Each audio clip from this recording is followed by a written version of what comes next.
Good morning. My name is Dr. Brad Strawn, and I am the chair of Integration of Psychology and Theology, Chief of Spiritual Formation and Integration, and it's wonderful to welcome you to the 2023 Fuller Integration Symposium, both here in Travis Auditorium, and for many of you online this morning, we want to welcome you and thank you for being here. Before we get too far into introductions, I do have a few housekeeping things that I always have to go over here. If you do any posting on social media today, and we hope you will you just tag hashtag Integration Symposium 23, and that will help us find you and connect people as we do that. And many of you are good at that and like doing that, and some of you don't, but we're happy to have you here.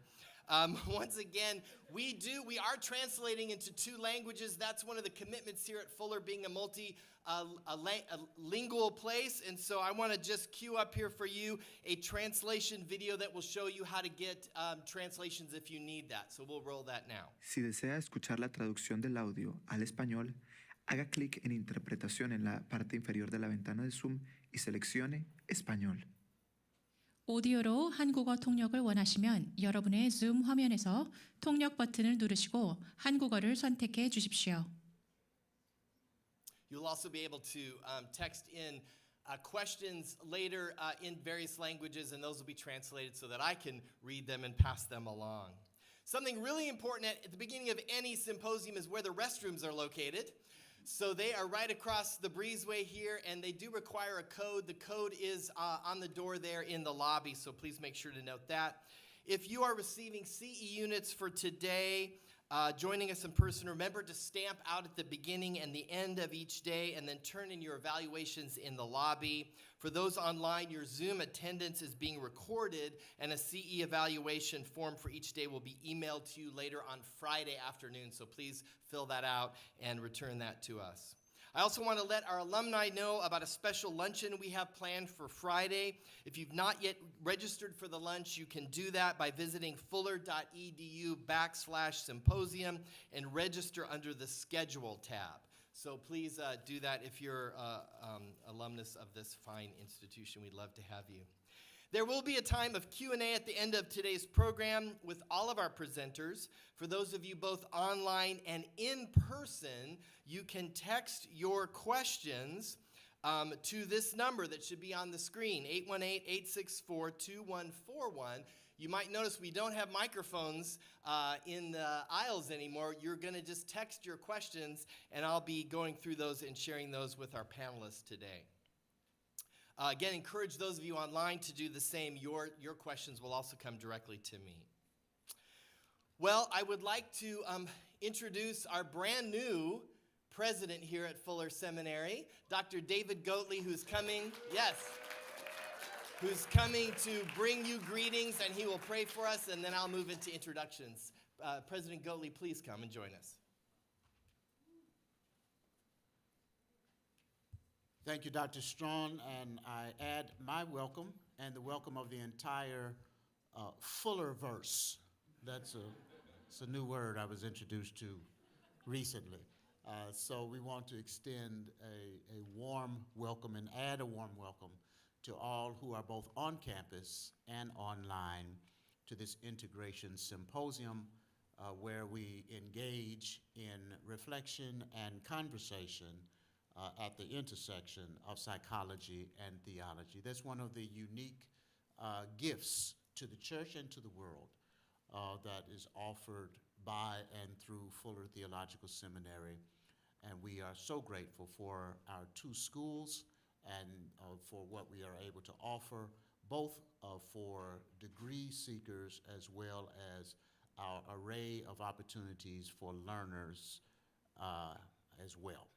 We are grateful for this opportunity to be together and looking forward to our thought leader, Dr. Exline, and how she will help us to explore more deeply issues related to the supernatural, to spiritual struggles, and to healing.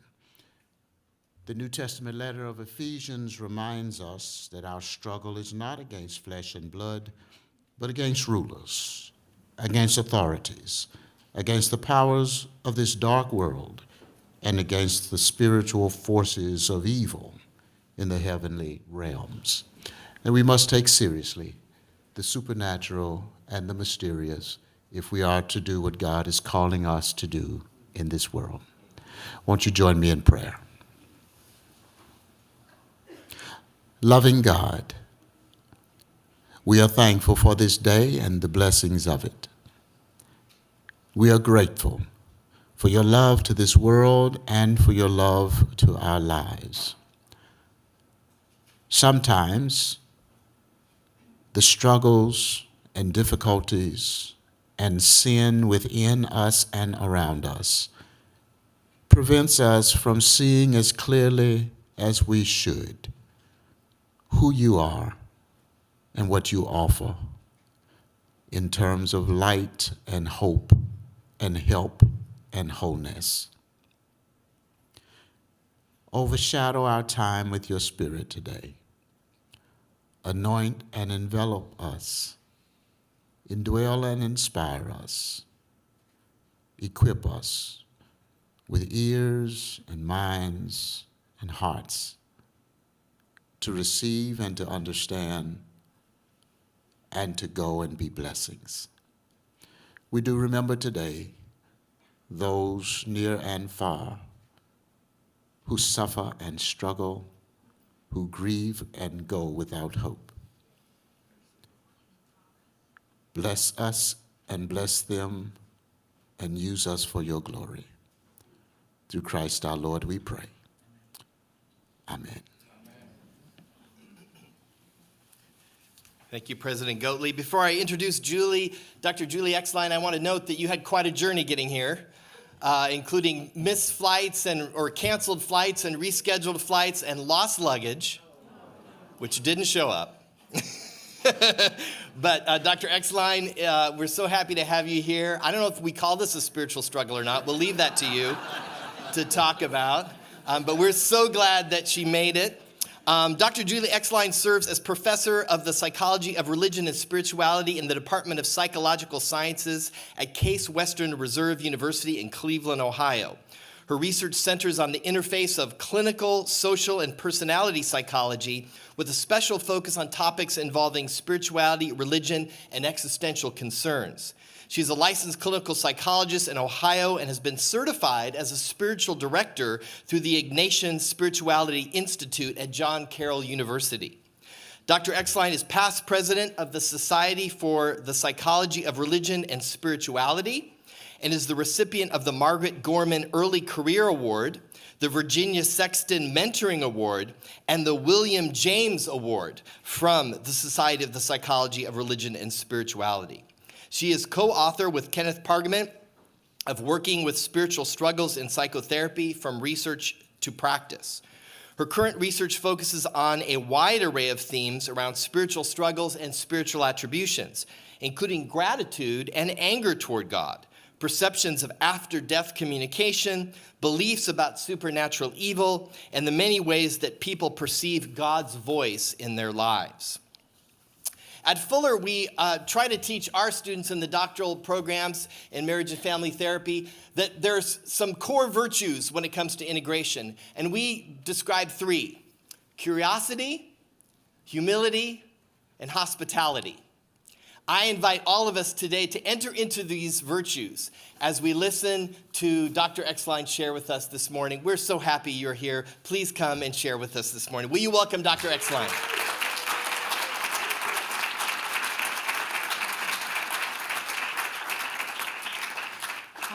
Thank you so much, everybody, for being here. This is such a privilege and just such a gift to be able to share with you today and to have this opportunity.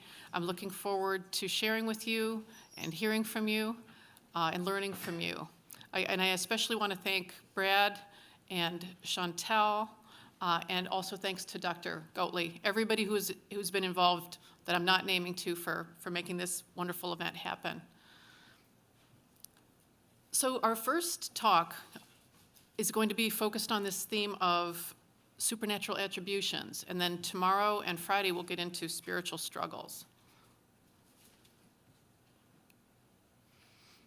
I first, though, wanted to start with the idea of integration, since this is really the theme of this whole symposium. And the theme of integration is something that actually runs through our lives, runs through a lot of my own work, and I like to use metaphors a lot when I'm talking. I prefer to work that way rather than giving a lot of numbers and data, so I hope I don't disappoint people who want to hear about numbers and data. I have references on the slides that I'll mostly just skip past to show you the details, the research details of what I'm talking about, so that if you have the presentation, you can look up the references, but I'm not going to really talk about those. So what are some metaphors that go along with this theme of integration? Well, some of the ones I've found helpful, the idea of a kaleidoscope, where life throws at us all these different things, and it's a constantly shifting set of patterns that we can choose to see as being beautiful. The theme of light and shadow has been probably the biggest focus in my work as it relates to spirituality. And being able to weave together different experiences, different ideas from various parts of our lives. We have new ideas and we have to figure out where we're going to put them.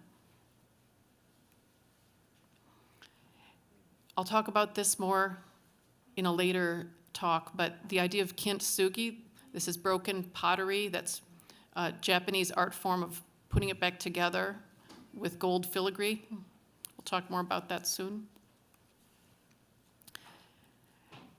And this theme of a nautilus shell is something that I want to keep coming back to as well. So the nautilus shell, which you might be familiar with, is the home of a little mollusk. And the reason I like it so much, and many other people, including the Templeton Foundation, who's funded a lot of our work, use the nautilus shell as a symbol.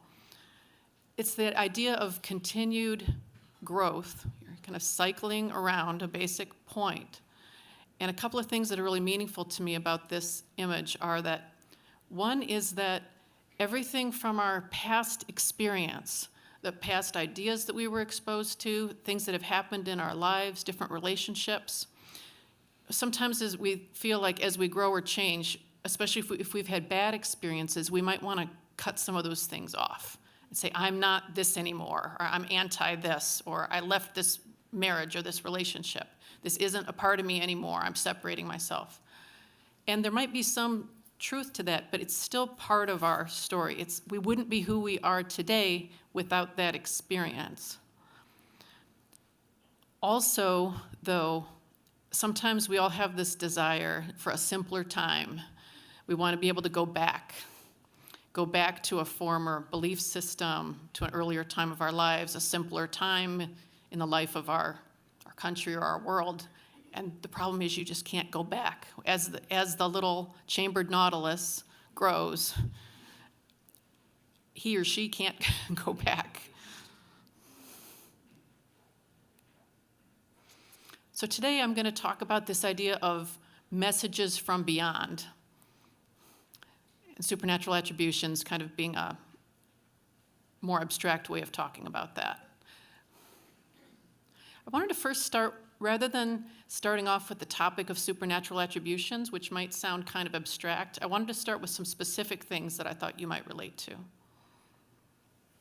So people in Christianity will often use the types of expressions that I'm going to put up here. Just wondered if any of this sounds familiar to you. God told me. The Lord led me. Jesus spoke to me. The Holy Spirit moved me. So I'm just curious, would you say these types of things yourself? And how would you respond if someone else used this kind of language in talking to me, talking to you?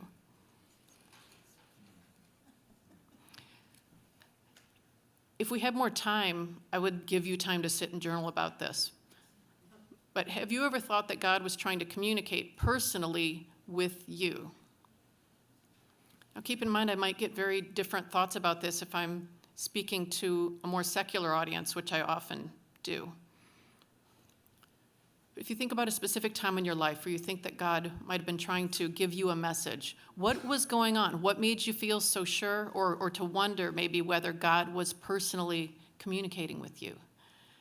And were there any techniques that you were trying to use to hear from God at that time?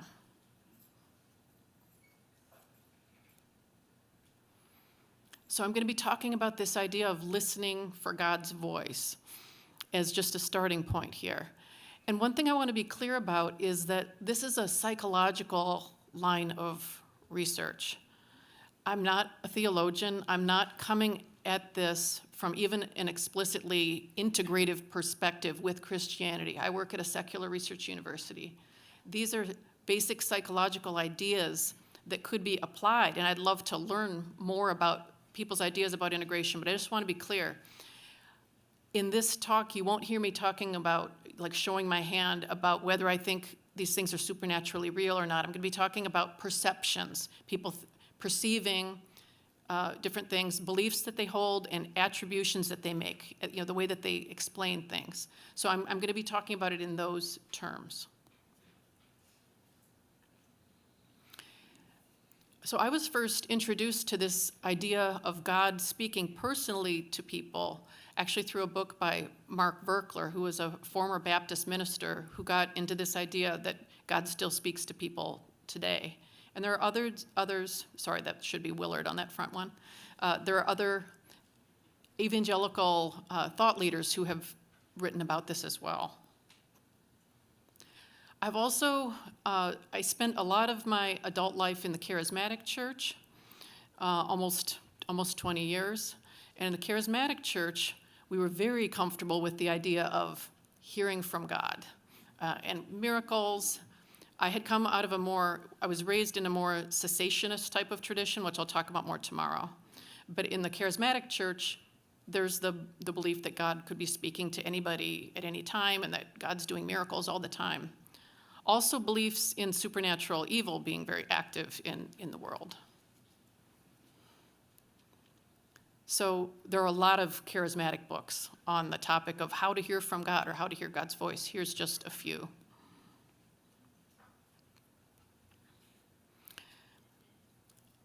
I also went through training about 15 years ago to become an Ignatian spiritual director. So Ignatius de Loyola was the founder of the Jesuits. This is back in the 1500s, he was a military guy, had an accident where his leg got shattered and was stuck sitting around for a long time, and really had a religious or spiritual transformation, and made these spiritual exercises to basically help people discern God's voice in their lives. So I went through a program to become a spiritual director in the tradition of St. Ignatius. So that was very interesting because I got to hear more about there's a whole Catholic and other contemplative set of traditions around hearing from God as well, which I hadn't been familiar with when I was just coming out of the evangelical or charismatic world. So all of these experiences that I had coming more out of my own religious life fed into some research ideas that we were able to explore about a decade ago now. So Valencia Harriot was a master's level student working with me. She has her PhD now, but this was her master's thesis, where we looked at perceptions of God's voice. And what we did was we looked at 460 adults in the United States. This is just an online survey and these are people who believed in God. And we asked a lot of questions, but I'm just going to focus on a few of them here. One thing that we asked was, how do you think God communicates with people? In just one way, a few different ways, or many different ways? Most people said they thought that God communicates in many different ways.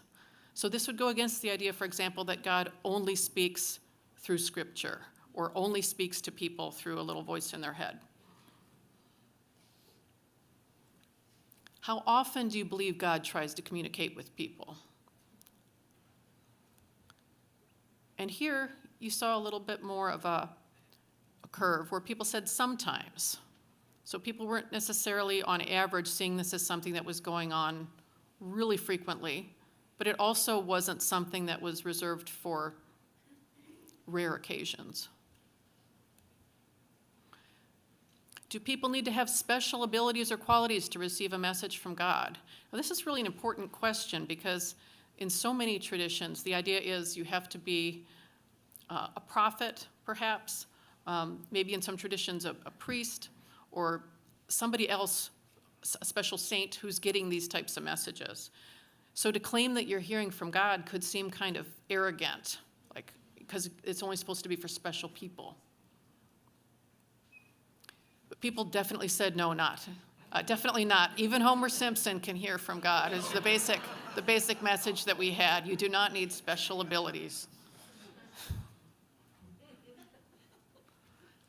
So different ways that people perceive God's voice.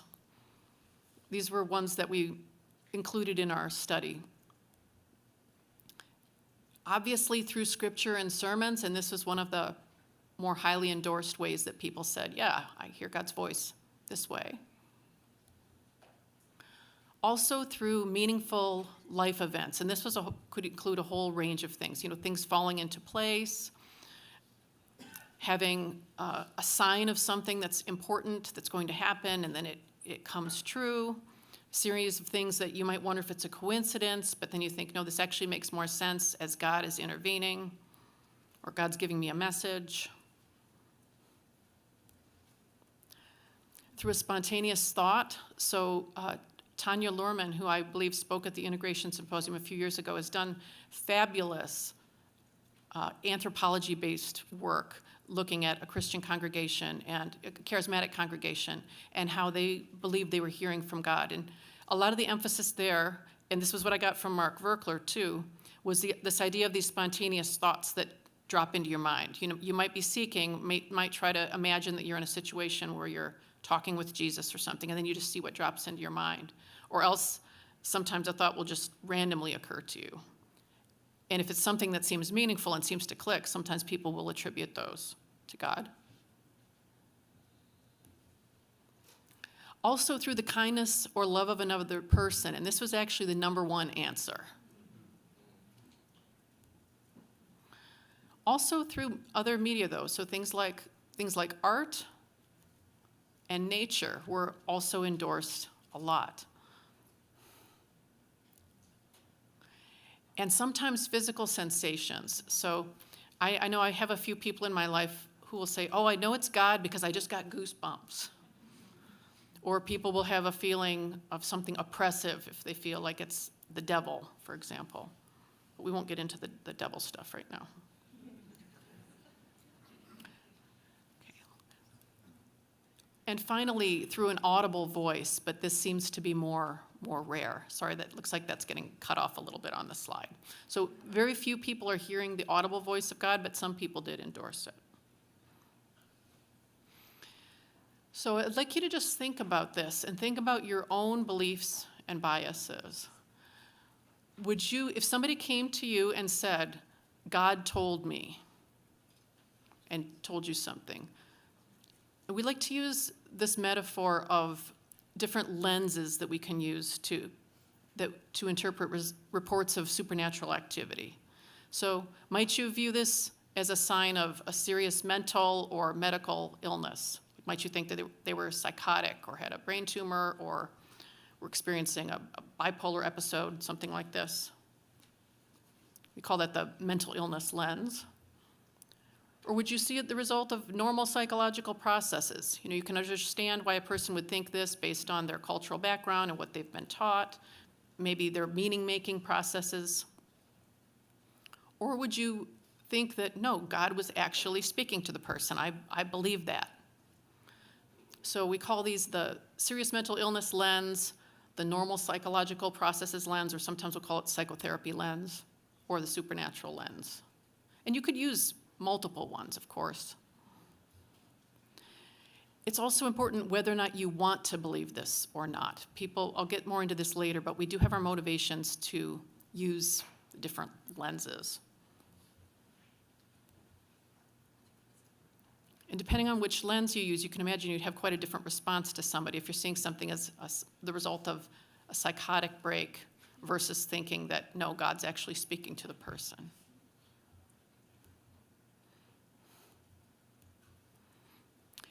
But But what about this? So I'm talking about hearing from God, and I would imagine a lot of you in the room are probably familiar with that idea. But what if somebody came to you very earnestly, and what if the voice was from a different God, like Shiva? What do you think? How would you interpret it then? Or what if somebody claimed to be having a very similar experience to everything that you've heard about with hearing from the Holy Spirit, but they're saying this was from the goddess? How would you think about that? Now, about somewhere around 70% or so of people in the United States believe in the devil. So if God talks to people or affects their lives, what about the devil, demons, or evil spirits? Could these be affecting people in their day-to-day lives as well? So if people think that the devil is attacking or that evil spirits are attacking, how might they try to protect themselves? So if somebody's picking up the supernatural lens, they might turn to different spells or maybe something like a talisman to try to ward off evil. In Christian culture, we're more used to hearing about things like putting on the armor of God or engaging in other types of spiritual warfare, maybe breaking bonds of spiritual oppression. There might be things like exorcism or deliverance.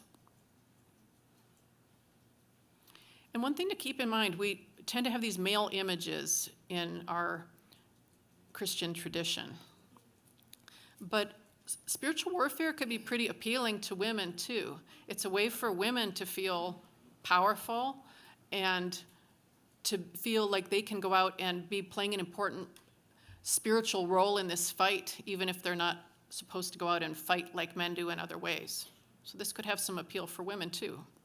And I have found that to be overlooked. I found people have laughed when I've said that before. There's lots of books on spiritual warfare. The one on the left on deliverance from evil spirits was the one that we used 20 years ago when I took a spiritual warfare and deliverance class through my charismatic church. Peter Wagner from Fuller has a long history of focusing on spiritual warfare. And you see there's even a women's guide up there. Lots of books on spiritual warfare. So let's go back to this idea. So if somebody came to you and said that the devil was attacking me, or there was some kind of, I'm dealing with some kind of a curse, how would you tend to frame that?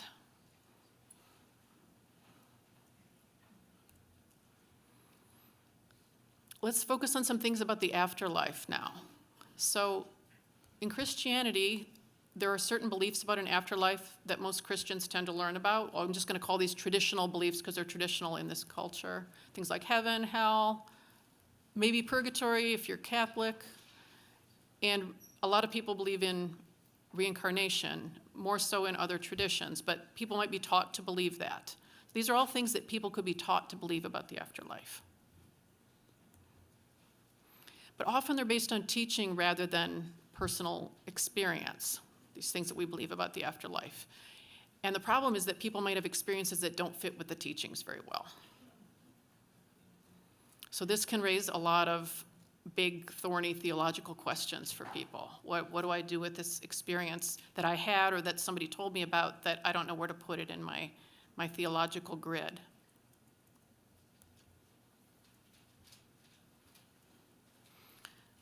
So being raised in a fundamentalist church, which I'll talk more about tomorrow, I was raised very much anything having to do with the afterlife that's not about heaven or hell. We don't talk about that. If people think they're getting messages, it's probably demonic. It was very much, I didn't even want to talk about it or think about it when some of these books came out, like Melody Beattie's Embraced by the Light and some of these other ones a couple of decades ago. That stuff just freaked me out, and I avoided it. There was a book, though, about a decade ago by Eben Alexander, a neurosurgeon, called Proof of Heaven, that focused on his experience as a near-death experience that was really powerful and turned him from a skeptic into somebody who believed strongly. That book had a big impact on me. And there are lots of other books and projects focusing on this topic. A lot of the really excellent work comes out of the Division of Perceptual Studies at the University of Virginia. That's really ground zero for a lot of this work. We have a paper that's under review right now, just reviewing some different experiences that people report are related to belief in an afterlife. These are the kinds of things that could persuade people that there's a supernatural reality there. And we use these metaphors of vision, pursuit, memory, and journey. So really briefly, visitation have to do with these encounters related to the afterlife that people are not seeking out. So you might see a ghost, you might have an experience that's called after-death communication. I would call it perceived after-death communication, where people think that they're getting a message from a deceased loved one. Or there are phenomena, sometimes used to be called deathbed visions, now they're usually called nearing death awareness, where people who are very close to death will seem to be interacting with maybe deceased loved ones, and like they're getting ready to go and talking to them. Very common. You'll hear hospice workers talk about this stuff all the time. We have some papers on the topic. Kathleen Pate's a graduate student working with me. I'm not going to go into the details of the paper specifically. So pursuit, these are encounters that people are seeking out. So you might try to talk to your deceased loved ones. You might go to a medium to try to get a message, or you might pray to saints. And then there are what we call memory experiences. There's a pretty big literature on reincarnation memories. And there's also a phenomenon called terminal lucidity, which is at least loosely related. This is where people who've had like a dementia process going on and maybe haven't recognized anybody or been oriented to where they are in a long time, shortly before they die, all of a sudden they're clear as a bell. And they're right there. And it's like they're back again, and they remember who they are, and they remember everything. Sometimes people will frame that in supernatural terms, too. And then finally, we've got journey. This is where people perceive that they have left their body and visited another world. So this is very common in near-death experiences. There's also a phenomenon that William Peters just wrote a book about called shared death experiences. These are some of the ones that I really find fascinating. This is where a person who's maybe at the bedside or even somewhere else, their loved one passes, and it's like they go with them, and they see their loved one, like going, they'll see like other deceased people from the family, and they'll see the loved one maybe going and having to go, say goodbye, go across the bridge or through the tunnel, and they're left here. Fascinating. I wish I could talk more about that, but it is a thing. And then different types of out-of-body experiences. And some of these take the form of psychedelic trips or other types of mystical experiences where people feel like they're touching some other reality. So we did a study about a year and a half ago. We're starting to publish from it now, the idea of whether people see psychedelic substances as gateways to spiritual messages. And it turns out that among US adults, it's fairly common. We didn't have a representative sample, but some people see psychedelic substances like magic mushrooms, psilocybin, things like LSD, ecstasy, as ayahuasca. There's a variety of different substances. People might see these as doorways to messages from these supernatural entities. So it could be something like the god or the devil or a spirit of nature or a person, a loved one, was giving a message when I had this psychedelic trip. And even if it's not a specific, we might call supernatural agent or entity, people might see psychedelics as opening up the doorways to some other spiritual domain, like a higher consciousness or a true self that exists beyond time and the limitations of the material world. The idea with our physical body here would be like an incarnation of that. Or other dimensions of ultimate reality. Often people will say, with mystical experiences, people will often say, I know that this experience that I had, this is what was actually real. And the things that we see here are more shadows of what that reality is. And I realize that not everybody here might be comfortable with these ideas. I'm deliberately trying to shake some things up a little bit here. So here's the prompt that we used in our recent psychedelic project. We just asked people to imagine that someone they trusted said that they had this intense, life-changing experience after taking a psychedelic. And this was the prompt that we gave. So I had this amazing realization that we're all connected. not just people, but even the animals and the plants. Everyone and everything in the universe is connected, and it's all about love. I had a profound sense that I was actually being embraced in a divine love and that everything was truly good. People will often report these types of things in mystical experiences, sometimes triggered by psychedelics. So here's what I'm wondering. Would you tend to frame reports of these afterlife-related experiences or mystical experiences as being mental or medical illness, normal psychological processes, supernatural reality? It's a little different from just the God told me. And would your opinions differ if the experience was triggered by a psychedelic? Would that make you more likely to think, oh, it's just physical, or it's demonic, or what would you think about that?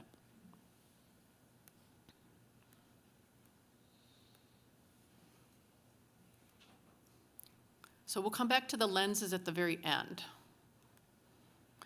Now I'm going to go back to talk about this broader topic of supernatural attributions, because all the things I've just been telling you about all fit into this broader category that we're trying to use in our work to tie these different threads together.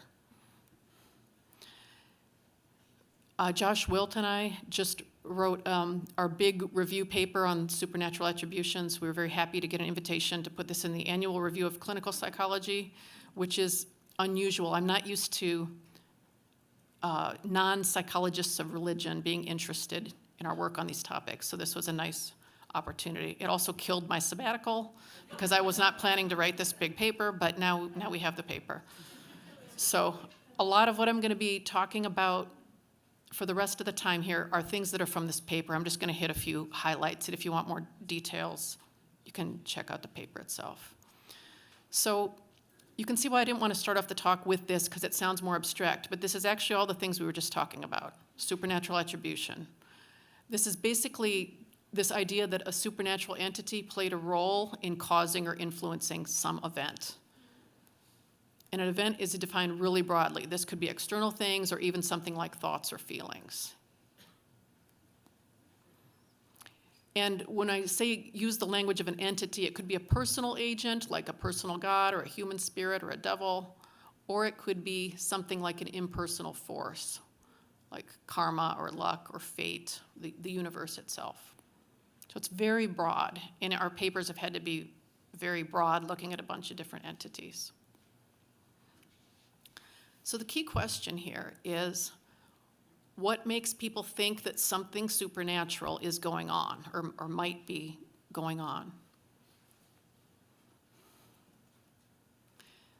So when you first think of what would make me think something was supernatural, what might occur to you are what we've chosen to call direct effects. These are the really dramatic things that seem to violate natural laws. Like there's no other way to explain it except to invoke the supernatural.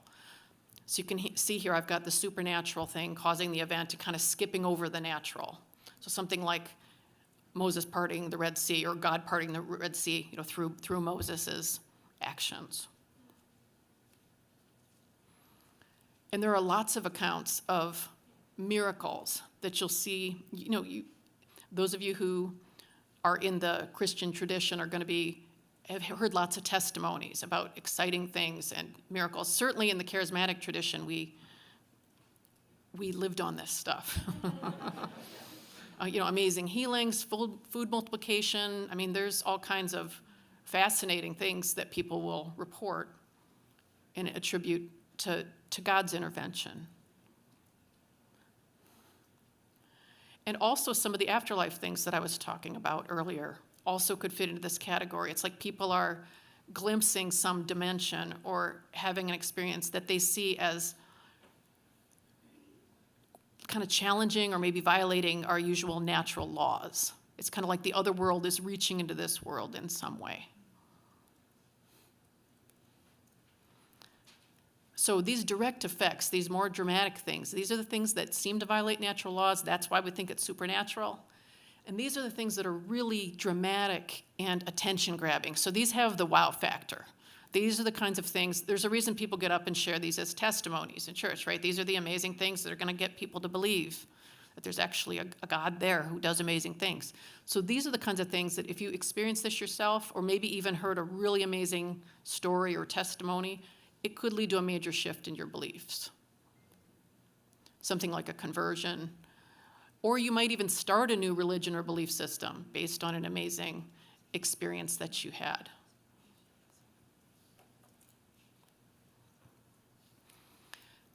But so many of our attributions that we make about supernatural events don't seem to require these kinds of dramatic experiences. A lot of it's much more everyday. And the idea here is that supernatural entities work indirectly through nature. So here you've got the supernatural is affecting the natural in some way, but what we just see is like the natural thing causing the event.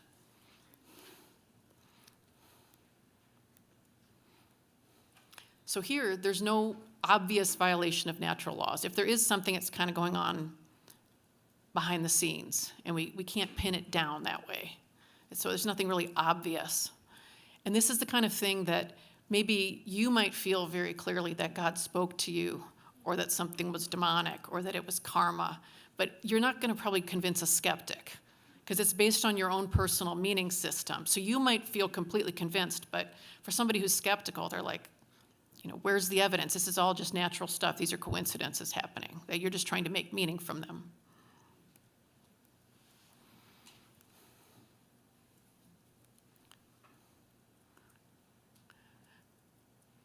Sorry, I was having all of a sudden, all my clicking happened at once.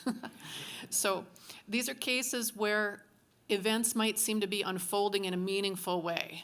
So it's like the timing of things just seems perfect, or you get an answer to, some money comes in at just the right time, or you see, your loved one just passed, and then all of a sudden you look up and there's a rainbow. It's like right there. There are things like that, or patterns, things that seem to happen in a meaningful pattern or are repeated.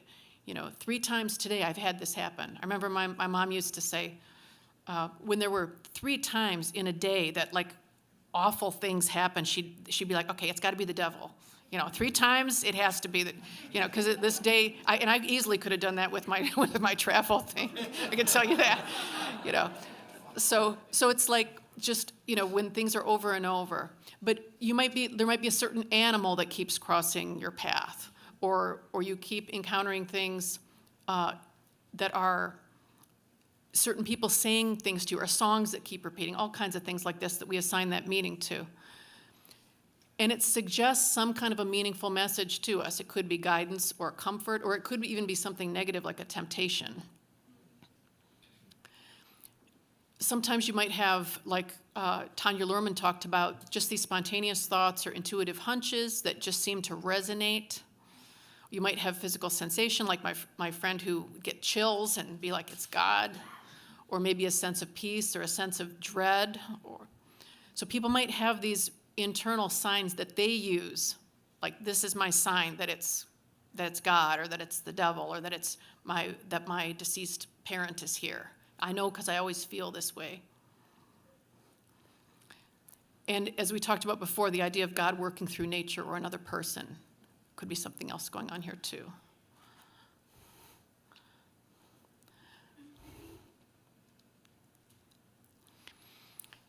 So a few years ago, we took these ideas, starting with all that stuff about hearing God's voice.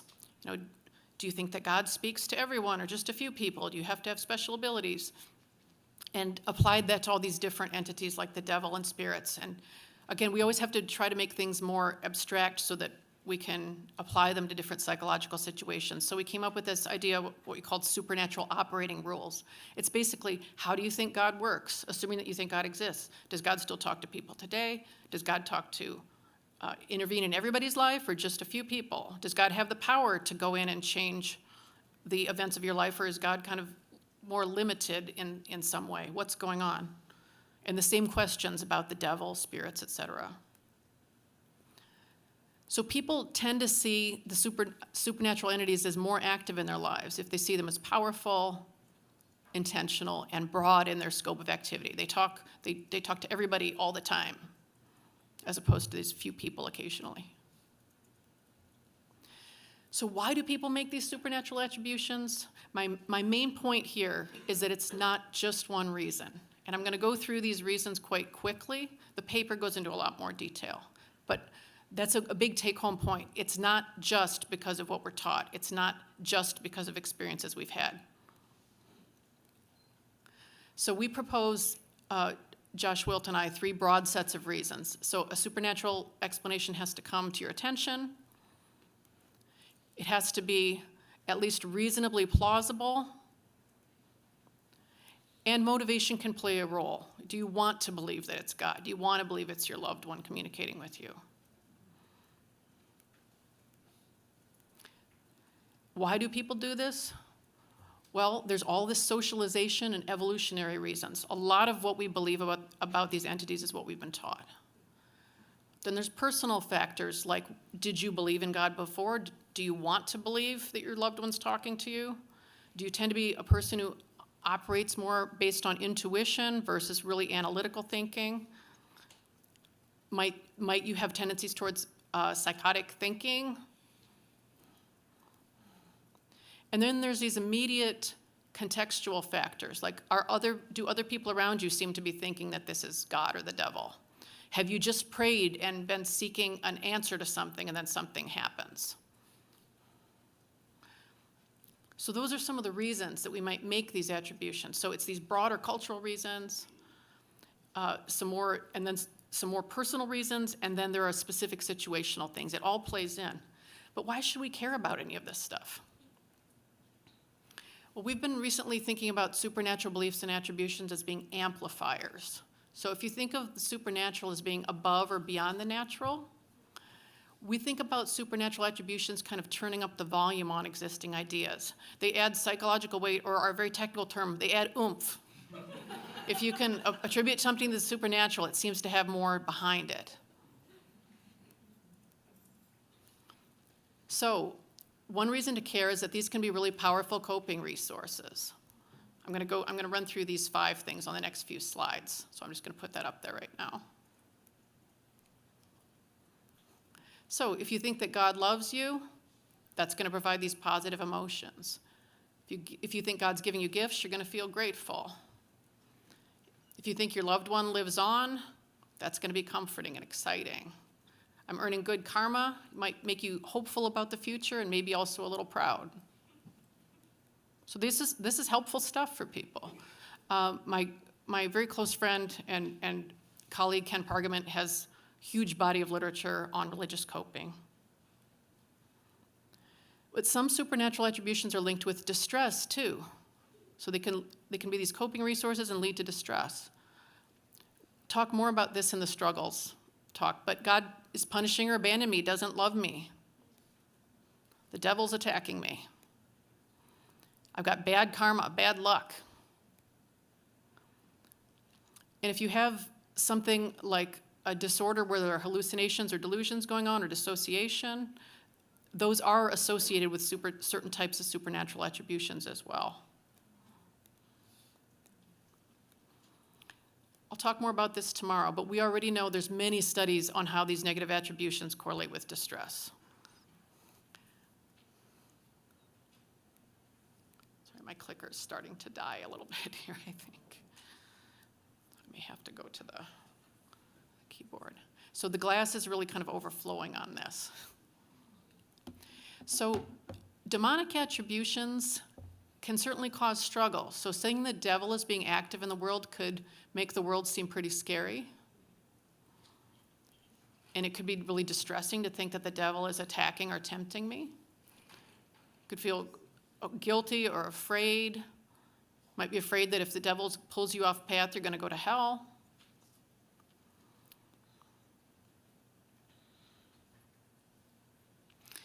But an important point here that we're just starting to get into is that not all demonic attributions lead to struggle. So they have their appeal. There are other reasons to make them. So they can clarify, what do we think is right and wrong? Can help us to behave in ways that are in line with that. Also, you can protect yourself from dangerous other people by telling yourself that they're following the devil. We'll come back to that. Because it could encourage people to have these different types of good behavior and give you a sense of purpose and energy and confidence. I'm fighting the good fight. And people want to have something to fight. Not all personalities, but a lot of personalities really do want something to fight. Also, there's this ego boost, like I'm a threat to the dark side. Why is the devil attacking me? Because I'm a threat. So supernatural attributions can also guide important personal decisions, everything from career. What are you being called to? Am I supposed to marry this person? Different things around health behaviors and coping methods. Am I going to go to see a medium or not after my loved one dies? And they relate a lot to moral judgments, too. There's some great work that's come out on the idea of supernatural norm enforcement. Sindel White has done a lot of this work. And this is coming from an evolutionary perspective. There's this pretty well-documented idea that the threat of punishment keeps people in line. So it could apply to God or karma, like this fear of going to hell or being punished by God. Countries with stronger hell beliefs have lower crime rates. Azim Sharif did work on that. So it is serving kind of a function to believe that there's negative stuff like this going on. And of course, the idea for anybody coming from a Christian program, this question about how to interpret the authority of Scripture is going to be a crucial question. So once you put the sacred authority behind a book or a tradition, you can see it's going to add oomph to everything, right? So if you treat these as divinely inspired, and if you take a fundamentalist approach, benefits of that is it's going to provide clear guidance. If you're feeling really certain that this is God's word, this needs to be followed to the letter, it's clear. And it can also provide protection against doubts. This is the way that it is.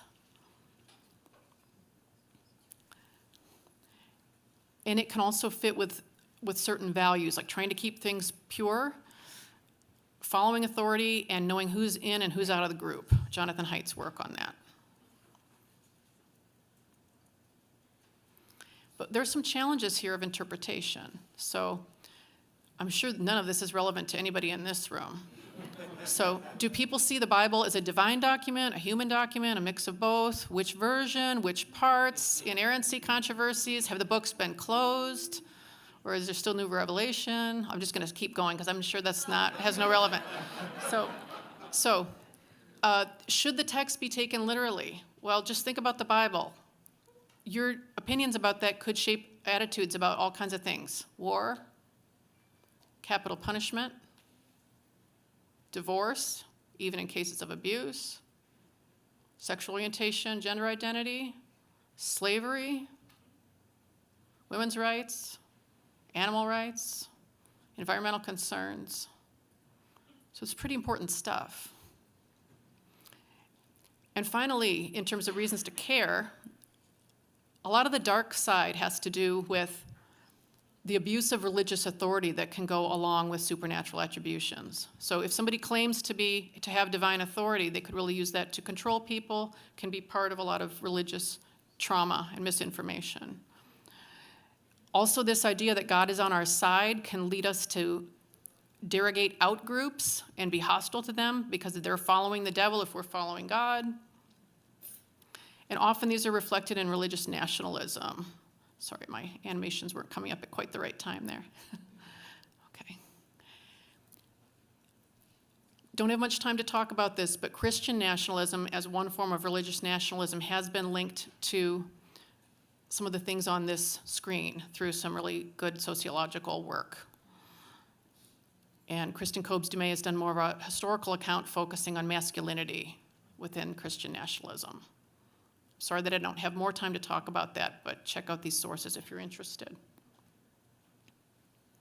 We did a study on demonic attributions for COVID vaccines and found that people who tend to see it as demonic had not only more anti-vax attitudes, but they had more anger at the people who got vaccinated, were more likely to see them as their enemies and as evil. People who got vaccinated are evil.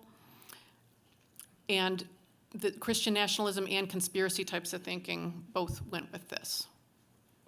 So these are some references about these dark side ideas. And these could affect these interpersonal and intergroup relations. So on the bright side, God loves everybody. God wants us to be at peace and to love and respect each other. And the enemy is hatred or division itself.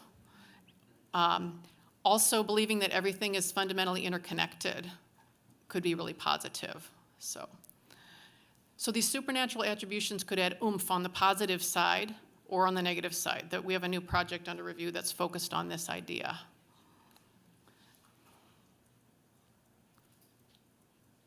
Quick wrap up here, just going back to the lenses very briefly. So the serious mental illness lens, what's good about this? Well, if somebody tells you that they're seeing the devil over in the corner and they are actually having a hallucination, you want to know that they're actually having a hallucination and to help them find treatment. The big problem here, of course, is that a lot of times people's legitimate spiritual experiences are treated as, they're framed immediately as being things like hallucinations and delusions and treated as psychopathology. There's a long history of this in psychology and psychiatry where people think they're going crazy and might receive unnecessary treatments, medications, very stigmatizing. In terms of the psychotherapy lens, benefits of this, of framing it as a normal process of psychology, is that it really helps us to explore some of the cultural and religious diversity and beliefs, all the differences in what people are socialized to believe. That can be really helpful. It can be destigmatizing, and it might encourage more sharing because you're not shutting down the person's experience. And you might help them to get some really good insights about what's going on. It also kind of keeps you in your lane professionally, that I'm a psychologist or a counselor. We're just talking about that. Some issues, though, might be that you might, again, miss serious mental illness if you frame it this way, because you might be normalizing it so much. Like, this is culturally normal, and you're trying to be very inclusive and culturally sensitive, but you might miss a dissociative state because you're trying so hard to be culturally sensitive. You could also cause people to overanalyze and kind of strip the magic from the experience by overanalyzing it psychologically. This happened to Therese of Lisieux, who had a wonderful experience, felt like she had to go tell her mother superior about it, and it just killed it.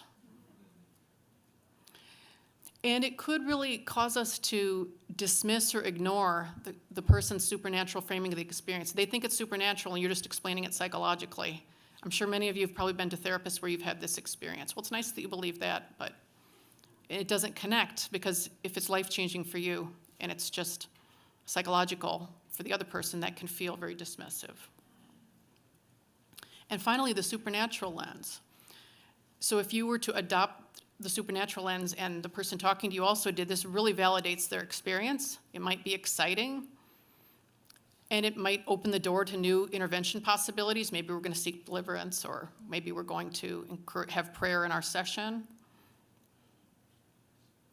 But there's some costs too. So there's some ethical issues where some interventions can be harmful. For a good example of this, very dramatic, exorcism in Scott Peck's book, Glimpses of the Devil. So I would highly suggest that people not get involved with exorcism or deliverance as part of psychotherapy, very risky with boundaries and power dynamics. Also, if you immediately take these things as being supernatural, you could again miss serious psychological or physical problems by just agreeing that it's supernatural without checking it out. And there can be some real challenges around referral. Who are you going to refer to for exorcism or deliverance? Do you trust them? Do you even believe in this? This is very tricky. And could the client become dependent on someone, like they go to a spirit medium and now they feel like they have to keep going back to that person to get messages? Sometimes the supernatural lens might also be disorienting for the therapist if it changes their own beliefs. So clinically, just do a thorough assessment, try to give a safe environment for sharing, be aware of your own biases, and consider whether you're the right therapist. and try to get familiar with literature and resources on these different topics. Remember, we see through a glass darkly on all of these things. And that's what I have. Thank you.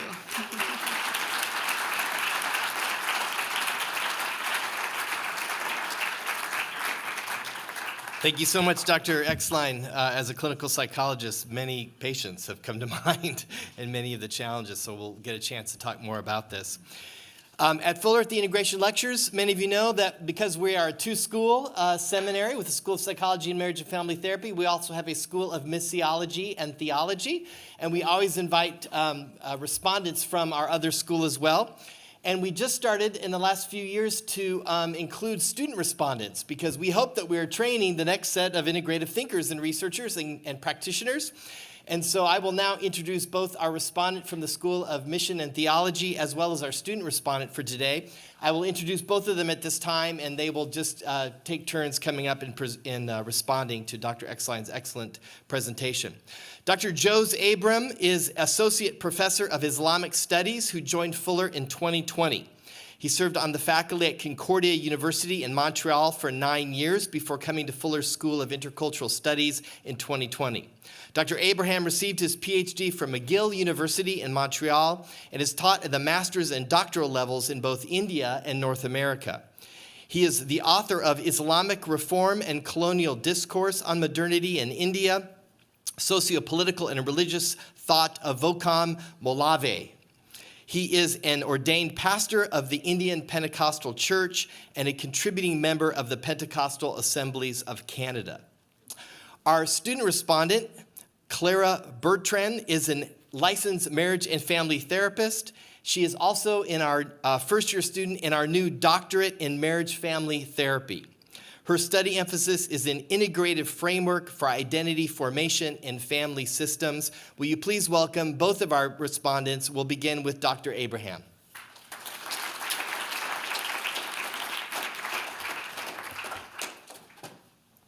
Dr. Julie Exline, President Godley, Fuller faculty and students, dear brothers and sisters.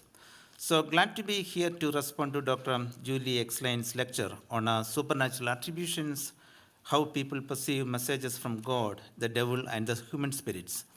I am grateful to Dr. Amos Young, Dean of SMT, for giving me this opportunity to do the faculty response in this year's integration seminar. With two schools, the School of Mission and Theology and School of Psychology and Marriage and Family Therapy, Fuller is better equipped to offer integration seminars. Interdisciplinary approaches and integration of ideas can allow for a deeper understanding of society and better engagement in God's mission. Thanks to Dr. Brad Strawn and Chandel Gibbs for organizing this event and constantly communicating with us over the last couple of weeks. Dr. Exline is an expert in the areas of psychology of religion and spirituality. I do not have adequate expertise in the academic study of mental health issues and psychotherapy to engage with Dr. Exline's presentation critically. So my attempt here is to use the tools available in religious studies to understand supernatural attributions and make a missiological response. In one of my previous courses, I used Stanford anthropologist Tanya Luhrmann's book, When God Talks Back, Understanding the American Evangelical Relationship with God. Using anthropological and psychological theories, Luhrmann studied the effect that intensely practiced prayer can have on the mind of evangelical Christians in America. It reshaped my understanding of the history of evangelicalism and the spirituality of evangelical communities who experience God as intimately and lovingly present in their lives. In her book, Luhrmann argued that experiencing God intimately and hearing God's voice is a skill, and evangelical Christians train themselves to experience God vividly. I come from a Pentecostal background. When I grew up, I too heard the expressions among my family members and friends pertaining to divine attributions, such as God told me, Jesus spoke to me, and the Holy Spirit guided me. Prophet and prophetesses speaking God's message into people's lives are commonly found in my church. We also emphasize the miracles and healing. exorcism of an evil spirit had been randomly reported among Pentecostals. Generally, members of my church read Bible daily, especially early in the morning, before starting their daily chores, to hear God's voice and to discern God's will for their lives. In our church services, people often testify that God spoke to them in various ways and answered their prayers. In South Asian subcontinent, it is common among both Christians and non-Christians to make supernatural attributions. It is collectively shared across cultural communities and not limited to a particular religious tradition. Muslims believe that the natural tendency of human being, the word is in Arabic is fitra, is to submit to God and be guided by Him. Hindus visit temples to be seen by God or darshan. Their world also included the presence of the departed souls. So in their family shrine, they offer food daily to them food daily to propitiate them. Seeking out mediums are also commonly found among South Asians. Praying to saints is practiced by all, including Orthodox Christians. South Asian worldviews are not devoid of spirits. Every place, including the trees and rivers, is infused with a spirit. So we often hear stories about people using talisman and spells to control or ward off evil spirits. Pentecostals also would avoid crossing places infused with spirits, such as Hindu temple premises, other religious sites, and cemeteries. Supernatural forces operate in more subtle ways in the daily lives of South Asians, irrespective of their religious persuasions. Dr. Exline has mentioned that making supernatural attributions provide people with powerful coping resources. God is the only source of hope, security, and comfort in the midst of utter helplessness. This is a story of millions of women and poor people worldwide who suffer without an adequate regular income, social security, and employment opportunities. Refugees and immigrants who cross national boundaries in search of better lives also share similar stories. So here I am reminded of my mother's ability to hear the voice of God, which sustained us to navigate challenging times when I was growing up in India. So as Dr. Exline explained, supernatural attributions help people make challenging life decisions concerning careers, relationships, and health issues. It is reassuring for people to believe that God is interested in their personal circumstances and ready to intervene at appropriate times. So I do not think that we can conclude that the ability to hear from God is a sign of mental illness. Along the same line, we should neither dismiss the perception of people that they are tormented by the devil. So, however, I argue that with modern sensibilities, we have a proclivity to dismiss the claims of supernatural attributions. We live in a secular world, which is a disenchanted world, devoid of all kinds of magic and spirits. The secular world therefore marginalized religion and made science the criteria to measure the credibility of any claims, including religious claims. It is implied that religious claims or spiritual experiences are considered personal and need to be confined to private realms of life. So if we want to bring back our religious claims to the public sphere, it needs to be scrutinized and verified by science. While religious claims are subjective, scientific methods are considered accurate and objective. So our proclivity is to suspect the credibility of people's claims that they hear from God, the devil, and human spirits. I would like to argue that it is possible for us to interpret the claims of making supernatural attributions as an indication of a spirituality that suits the conditions of modernity.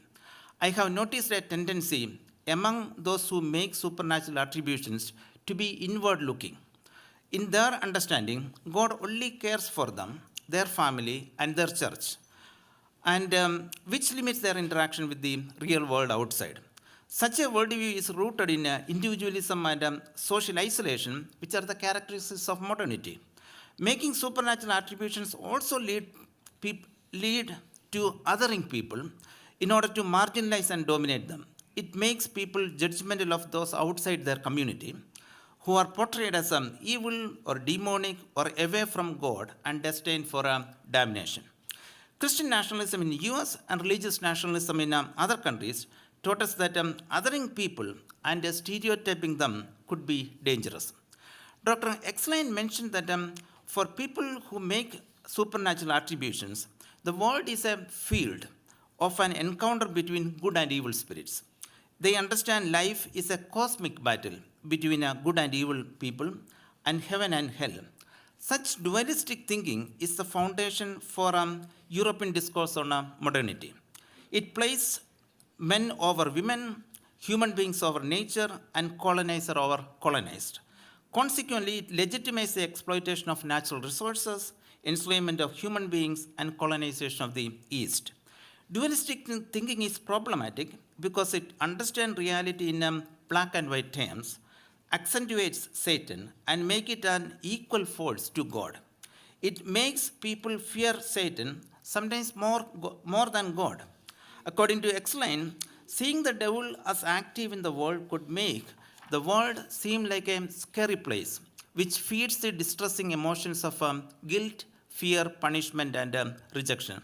This explains why spiritual warfare and deliverance become important topics among evangelical Christians. It downplays the human ability to do good, aims for perfection, and challenges evil.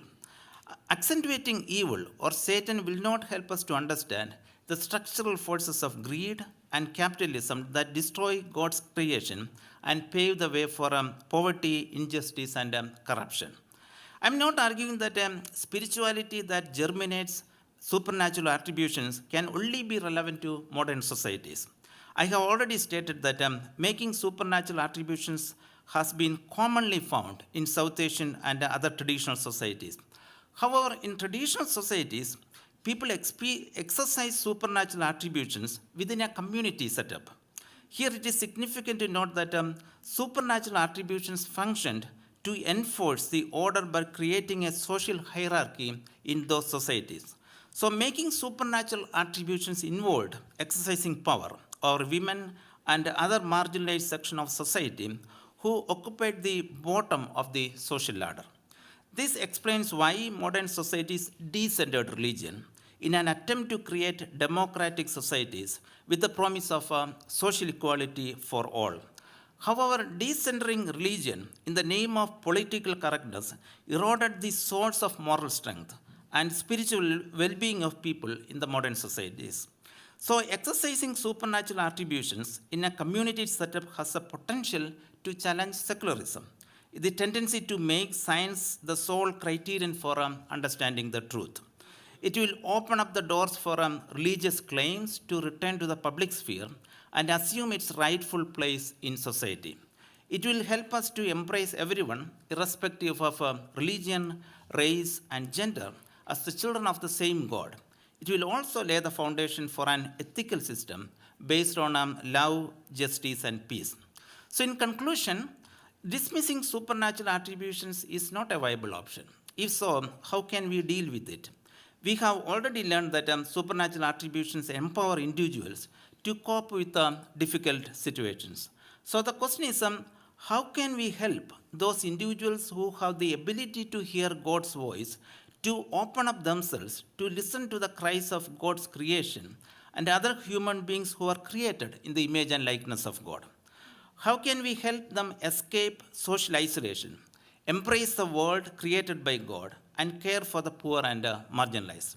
How can we enable them to tear down the wall built to separate communities based on gender, race, and religion?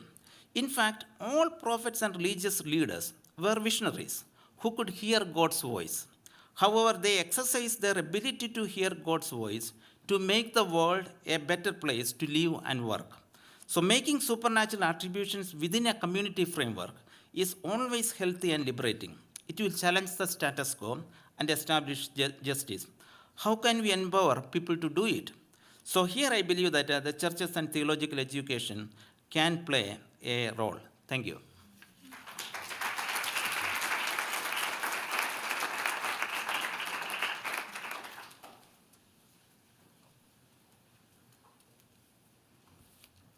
All right, Well, what an honor and privilege it is to have this platform to share some thoughts and reflections with you all. I want to start off by expressing my gratitude to Dr. Exline and Dr. Abraham for what's already been a really thought-provoking start to our symposium, as well as to Dr. Strawn and Chantal, all the event coordinators, for this really incredible effort, and I'm really looking forward to what days 2 and 3 have in store for us. All right, supernatural attribution, hearing the voice of God, messages from the devil, fate, destiny, karma. I love that we get to talk about this.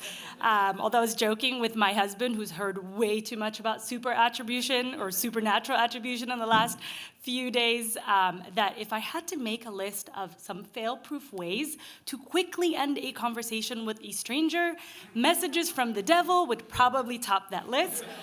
But here we are, and not only are we not shying away from this conversation, but we are leaning in, and I think that's the privilege of being at Fuller, that we get to have these conversations, and as Dr. Exline highlighted, this isn't just a theoretical conversation. This has real clinical significance for us as clinicians as well.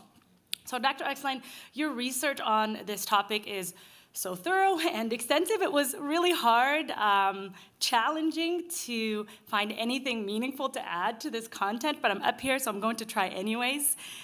So in my time with you all, I'd like to share 3 points of reflection. The first is I want to reiterate the importance of our own understanding and our own thought process when it comes to the supernatural. Really, our own journeys of that and my personal experience of that. Secondly, I want to share some considerations for how we can fluidly move between the 3 lenses that Dr. Exline outlined for us from a clinical perspective, using a really simple clinical case example. And then lastly, I want to share some brief reflections on ways that we can intentionally create a space for our clients to feel invited to explore their thoughts and beliefs on the supernatural. Okay, so starting with my own experience of the supernatural. I come from a Coptic Orthodox Christian tradition.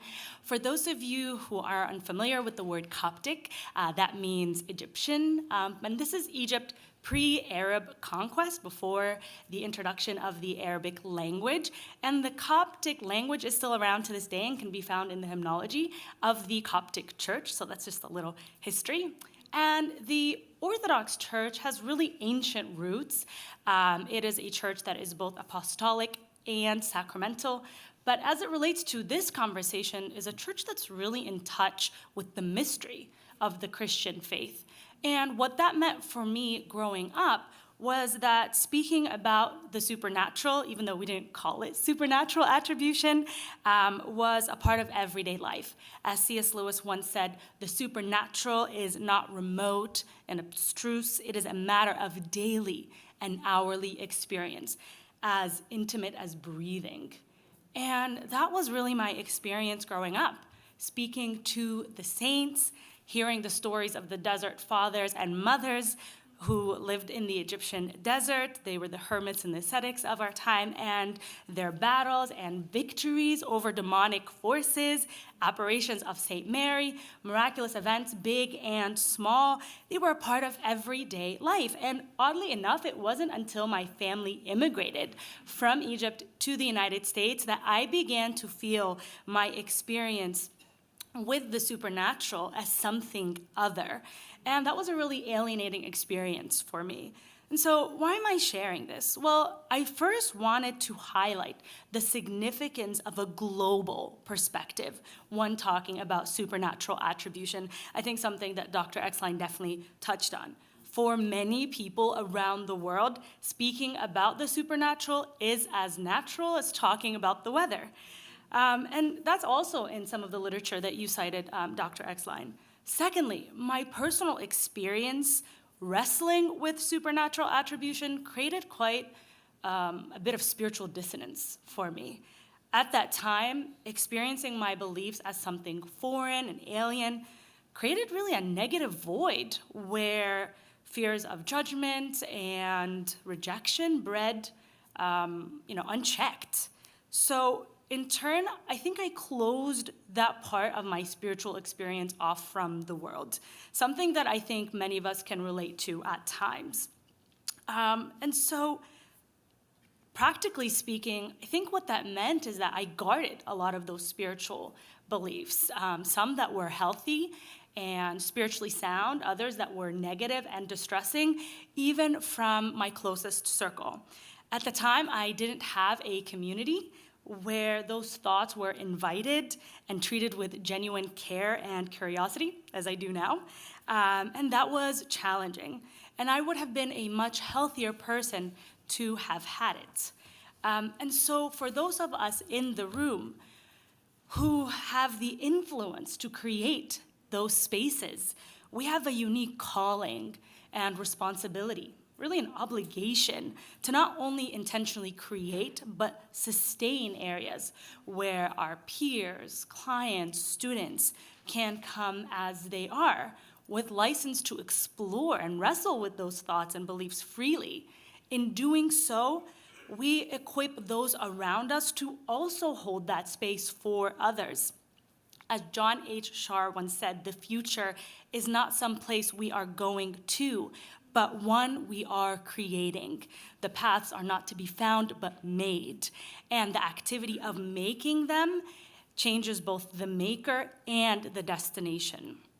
Secondly, as I considered the three lenses outlined in Dr. Exline's presentation, I naturally began to reflect back on some of the clients I've had the privilege of working with in my time as a clinician, and wondered if and when I had utilized each of those three lenses: the serious mental illness lens, the psychological, and the supernatural.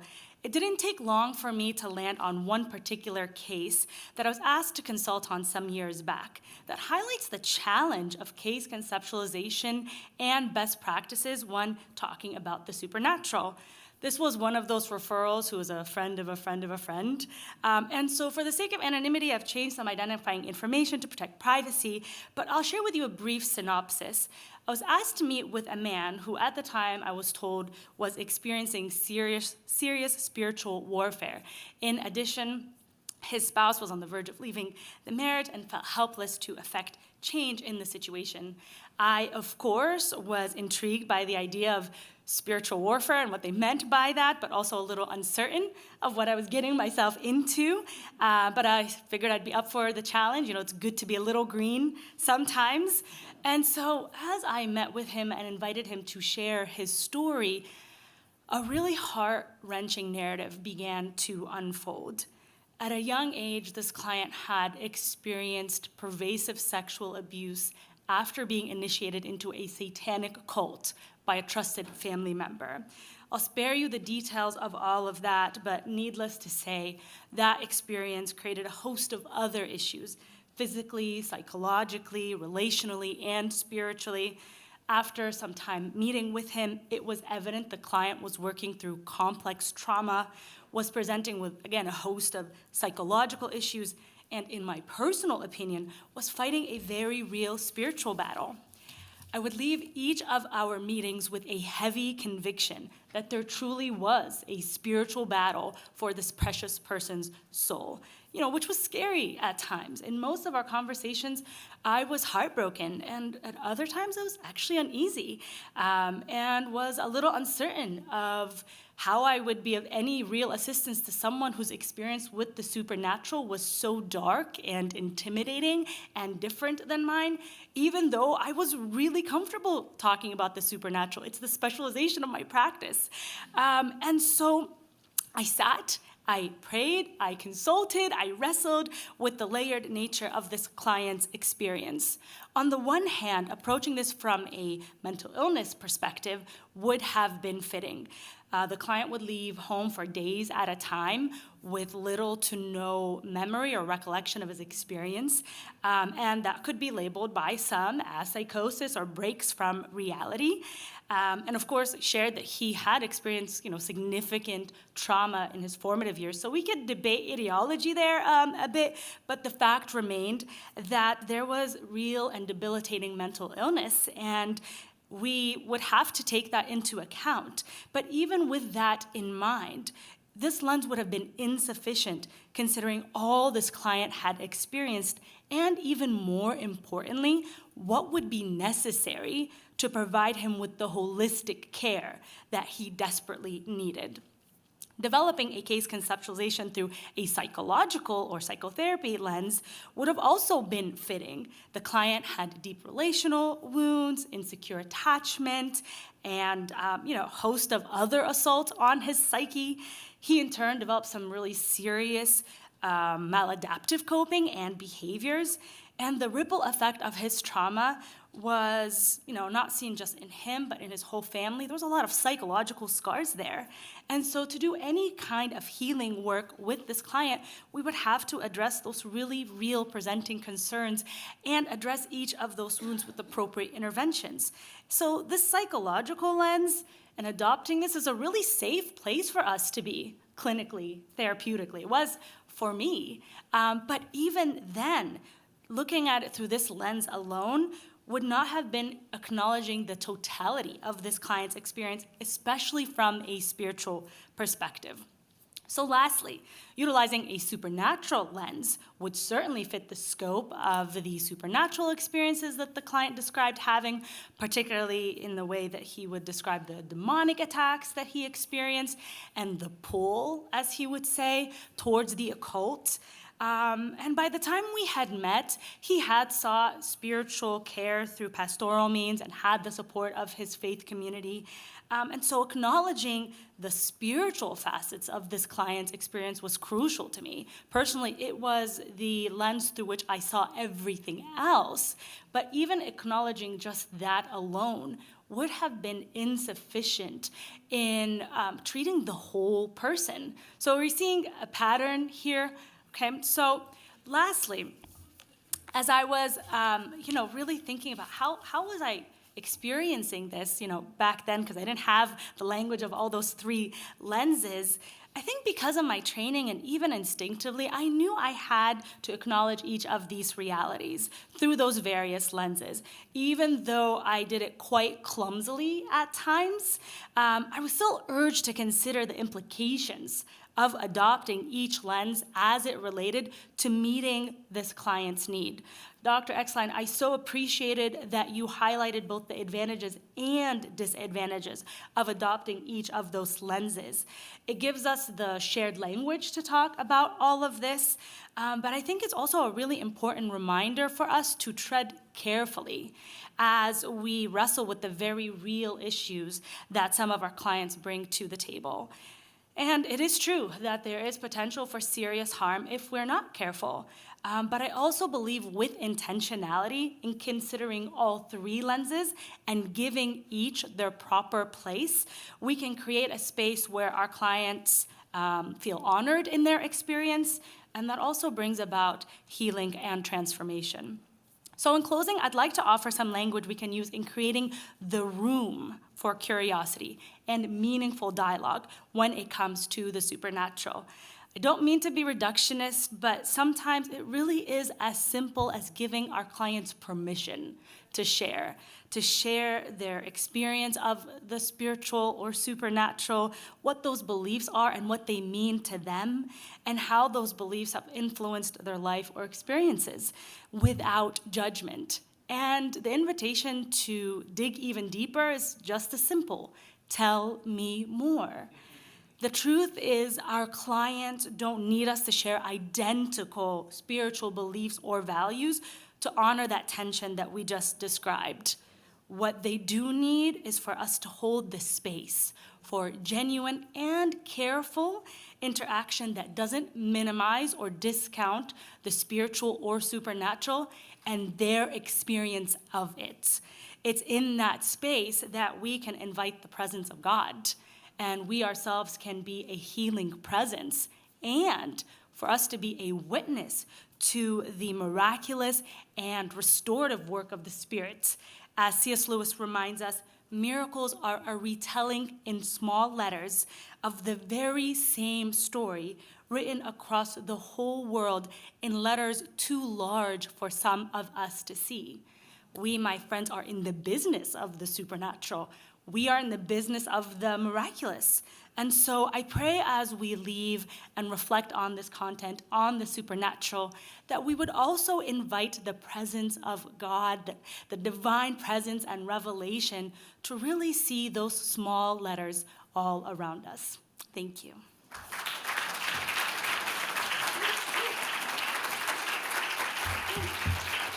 Thank you so much, Dr. Abraham and Ms. Bertan. We're so happy that you shared with us. I'm going to invite all three of you now back, actually, to have a seat here. Sorry, you just sat down. And we will have a discussion together. Please remember, you can text in your questions. That's how we're doing it these days. Text them into 818-864-2141. And please come right up and have a seat. Don't wait for me. I'm going to join you there.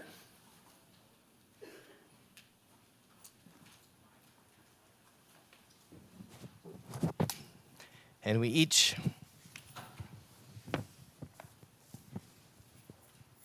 you may need to check if your microphone's turned Yes, on. I think mine's on. Okay, wonderful. All right. This is very high tech. Questions are coming in fast and furious, so please do text. I'll do my best to sort of moderate and mediate and see if we can get to as many questions as we can. We have about 20 minutes here. Not everyone has to answer all these questions, okay? Some are directed at various ones of you. But I'm going to begin with this question. Do you ever see the psychological lens and the supernatural lens overlapping in helpful ways? For example, accessing and understanding psychological dynamics and experiences while also seeing the supernatural involvement. And you Claire just spoke to that a little bit. But let me begin with you, Dr. Exline. Yeah, I really think that Clara addressed a lot of this in a really helpful way. I mean, I think that it's all trying to be open to that person's whole experience and their whole person. And there could certainly be cases, let's say that you shared the supernatural type of worldview of the client, that you'd still want to explore what's happening psychologically around this experience in a thoughtful way, you know, thoughts, emotions, relationships, beliefs. But there might be ways that if you're comfortable exploring more about the supernatural experience with them, I think that can be great. If you are to decide that you disclose that you share the supernatural belief, that might get a little bit trickier. It might seem safer in certain settings, like if you're in a Christian therapy setting, it's probably going to be safer to talk about, you know, God-related beliefs. But let's say there was something where somebody thought they had a communication from a deceased loved one, and you decide to kind of go there with them and be like, yeah, I think that was real. It just kind of shifts the relationship between you a little bit, because now you're both talking about a shared supernatural belief. And I think it can really get tricky if you try to engage with that supernatural belief system in therapy. So, I mean, I'll give kind of an extreme example, but and this is totally made up, but let's say that you were to think that you just got a message from somebody that you were going to give, like, God told me this and I'm going to tell it to the client, or I think I'm getting a message, and you kind of become like, you know, their medium or their prophet or something. You could see what the power imbalances in a therapeutic relationship, that it could be risky for you to be getting into something that blurs those boundaries. So I think it's safe to talk about the beliefs, but when you start actually getting into engaging with them in therapy, you got to remember the power dynamics. Sorry, that was probably too long of an answer. No, that's helpful. Either of you like to add to that? I think Dr. Exline said it really well. That's wonderful. Thank you so much. This is a question, kind of a research question. Is there any research on how someone can cultivate greater perception of God in his various ways of getting our attention? Do you know of any research on that? Empirical research? I'm not sure if people have looked specifically at how to cultivate that. There is a tiny bit of work that's been done on things like contemplative prayer practices, centering prayer, but a lot of that's still in pretty new forms in terms of empirical work. I'm not sure if anything has been done empirically with interventions on helping people hear from God. What one tricky thing with that is, in something like that that's looking at strategies is going to be coming out of a certain worldview, that this is how I think that people hear from God, and you're going to be kind of be teaching it to them. So you're kind of putting your money down. Yeah. This is how people hear from God. So it does kind of get into crossing that boundary a little bit of, here's how to hear from God. Let's check out how this happens, or how you can become more open to it. So. I don't know, Tanya Lurman's work is actually adding to that one, because she believes that hearing from God is actually a skill, and only if you are within a particular community, you will be able to actually do that one. That means there are certain ways in which you need to pray, certain terms that you have to use, certain ways you have to actually pray, then only you will be able to hear that one. So that means it's a skill. She believes that that need to be developed in order to be hear that voice. Yeah, I think that just depends on a shared worldview of what are God's supernatural operating rules. We think that God speaks to people this way, and this is what you need to do. So if people have a shared agreement about how God speaks, or how spirits speak, or how we fight against the devil, then they can, choose to work together on that. But there are worldview assumptions that could come in. Yeah, right. And Tanya Lerman, who was an integration speaker a number of years ago, you can watch her talk on video through the Fuller website. And she also interestingly talks about how the fact that even within these communities, there are kind of agreed upon discernment processes, right? So just because someone says they've heard from God doesn't mean the whole community goes, yeah. There's a way for them to kind of discern together. Right, and spiritual direction and all of the Ignatian spirituality things are very much about discernment. Right. So those strategies have been looked at a lot. Not much empirical research, though. Right. Here's a question I think I hear as a professor almost all the time, so I want to give this to the three of you. How do we identify if a person is having a hallucination or it is in fact supernatural? Right? How do we discern? That's back to the discernment question. I can't claim to be an expert on this. My colleague, Bruce Grayson, has done some really nice writing on this, and some other people. Sorry, I have name retrieval problems sometimes. Morieta Almeida has done some work on this too. Forgive me if I'm getting your name wrong. But a lot of it has to do with what's going on psychologically, socially, emotionally with the person. Are the experiences that they're having something that seem to be part of a thinking that is maybe less organized, confused, distressing, disorienting? Do they seem to be oriented to their external world in a way that they can function well in the external world? How is this experience playing out for them in the context of their life? I think it's really important to look at those things, look at the experience in the context of some of their other thought processes and emotions, and also just their general psychiatric type history. But I'm not an expert on that question. Others might have other thoughts. I also don't have a answer for that one. I think what the pastors usually do is being with the person and actually just talk to them. And so most of the time I think they will be able to actually help the person, even though they won't be able to make out whether it's a hallucination or a supernatural intervention. But I think after being with them for some time, sometimes they decide that some other help is actually needed for this person. And so at that time it may be actually referred to maybe a psychotherapist or maybe someone who is actually expert in that one. So the question is not about whether you can really make that distinction. Question is, can you be with that person? Can you actually feel that person? Can you walk with them for some time? So I think that will most of the time help the people who has actually the feelings like this. Right, that's helpful. Clara, do you want to add anything? Yeah, I wish I had a better, there's obviously that discernment process. But I think for me, at least, I can get kind of stuck in the where does this come from place.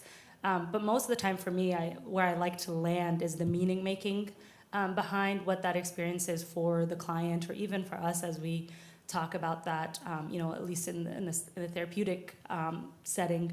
And so I think staying with the meaning making for me is where really the healing works. I think it's hard, where the healing happens rather, it's really hard to kind of get stuck in the from where and where does this come from place, and then never really get to what this means for the person who's sharing this with you. So I always land there. That's great. There's a number of questions related to a similar theme, and both of you, I think, touched on this a little bit, and so maybe we could go back to it, though, is how do we think about this in terms of culture? How do we think of it in terms of different denominational Christian traditions or different religious traditions? Is there much research that's beginning to differentiate or parse that out, how different religious traditions might experience the supernatural? In our own work, we haven't gotten to that point of doing a lot of religious comparisons. I think a lot of great work comes out of just general cross-cultural or anthropological research on different beliefs in different cultures. I think that there's excellent work that's been done at more of the case study level and small-scale studies in different countries, but we're not at the level where, like, all of the different types of beliefs that I was talking about, that we've been able to do big cross-cultural studies of those.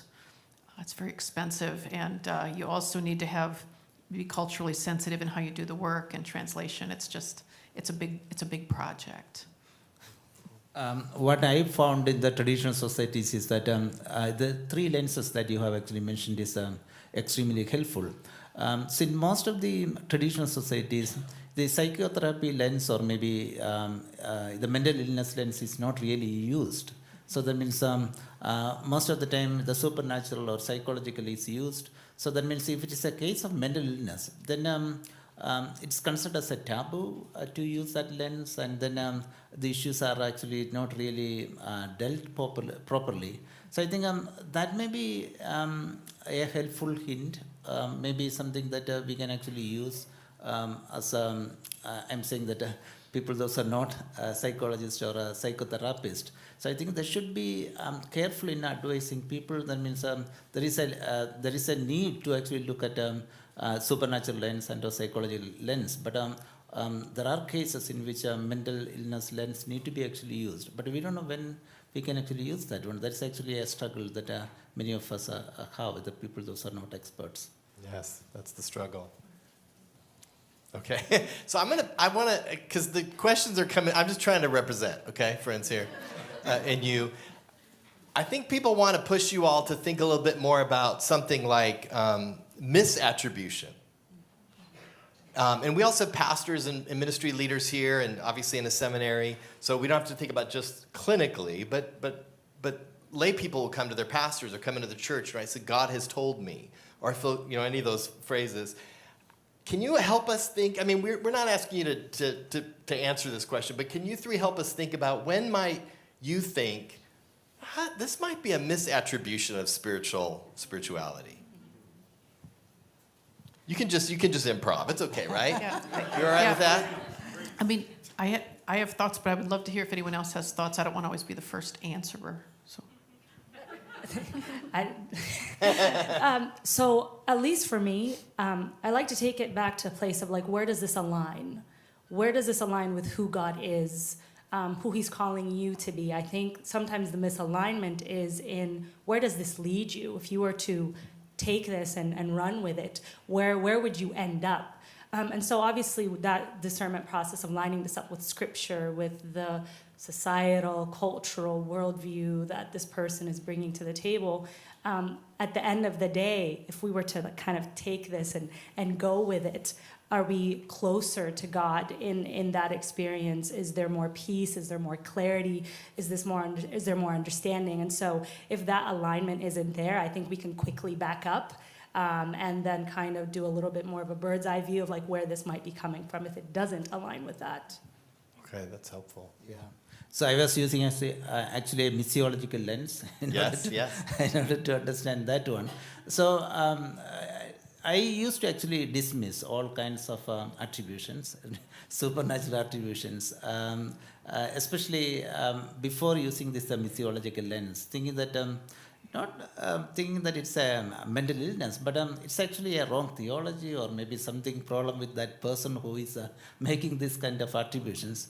Later I realized that that's not actually a helpful way of actually dealing with the people. That means if people have a different theology or maybe a different perception about how the supernatural work, so I think we should respect that one. So that means that's the first step. Second step is actually to help the person to understand how God may actually work in a personal way or in a community. So I think that's where we can actually help. Maybe my response also was actually in those lines that not that there is actually a problem with the supernatural attributions, but if the supernatural attributions are helping only to be more individualistic and helping a person to be isolated from the society and the community, then I find that that is actually a little difficult. That means that is where actually the people need help. So they need to be actually brought back to the community because they already have an ability to hear from God, and if they have an ability to hear from God, they also will be able to feel the heart of God for other people, those who are actually poor, marginalized, and other sections of the society. Right. I think that's where I think that church has actually a role to play, or theological education has a role to play, or maybe therapy can be a kind of an advocacy also, maybe in that regard, not simply actually treating the person, but also helping the person to open himself or herself to the wider community, the world outside of his small world that he has actually created for himself or herself. That's helpful, thank you. Yeah, and the question of misattribution is tricky because if we're talking about supernatural things, there's always a certain amount of belief that's coming in here. You're not going to be sure that somebody's misattributing something. And this is part of what I think can be troubling about the topic of supernatural attributions is that it causes sometimes this kind of deconstruction process of times where you thought that something was God or a spirit or the devil, and then you start thinking about, well, was it because that's what people in the group around me were saying, or was it because of something else that I believed, or something that I thought maybe was defying the laws of nature, and now I'm not sure that it did. And it can be kind of troubling sometimes to go back and reflect on those things. I mean, I've had some of the experiences that I've had that I guess could fall in that category were prophetic words and things that were spoken over me in the charismatic church that didn't come true, or things like that. So it can be very unsettling if you think that you're getting something from an authoritative source and then it doesn't come true. You could say, well, that was a misattribution. But there are a lot of things like that that aren't prophetic, where people just make the attributions and you can't always tell, was I right or not? But it can be kind of unsettling. Sometimes it can be exciting, and sometimes it can be unsettling to go back and think about how much of that was socialization, how much of that was my personality, how much was my prior experience, and what might have really been, what do I feel more clear was supernatural. It's a tricky business. Right, and one of your models is the supernatural working through the natural. Right. Right, so Right. it's even more complicated. So I hear it's like coherence with one's faith tradition. I hear edification of the community, fruits of the Spirit I might even throw out there. So there's some helpful things there. Someone asked about the Lerman reference. Her major book I think we're referring to is When God Talks Back. Is that right? That's what that was called. Okay. When do you think it's appropriate to collaborate with a spiritual leader, a pastor, a priest, imam, when working with a client? Have you ever brought a spiritual leader into the therapy room in your work? I have not, but there's plenty of opportunity for things like clergy collaboration. I think it's simple for people to do clergy collaboration if there's somebody that you already know, that you are familiar with, that you trust. You maybe have an established person that you go to. Some of it can get really tricky, like I had said, when you start getting into things like somebody wants deliverance or exorcism, and you maybe aren't sure if you believe in that or if you want to get involved with that, or who do I talk to about this, wanting to make sure the person isn't harmed. So I think there's lots of opportunities for collaboration.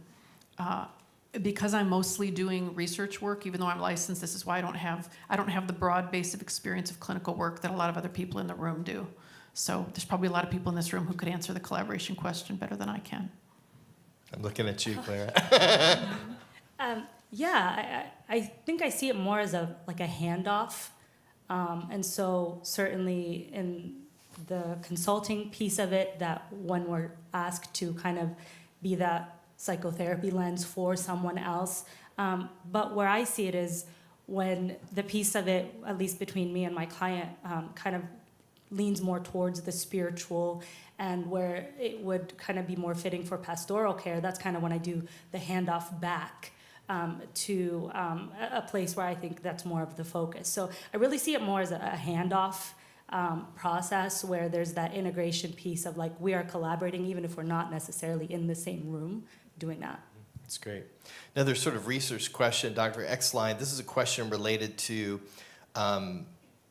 personality factors and correlation with supernatural attributions. For example, are highly sensitive people or people with higher levels of dissociative capacities, are they more likely, is there any research that they will make more supernatural attributions? I don't know about the highly sensitive people, but yes, dissociative people who have more dissociative tendencies will do report more supernatural experiences. Okay.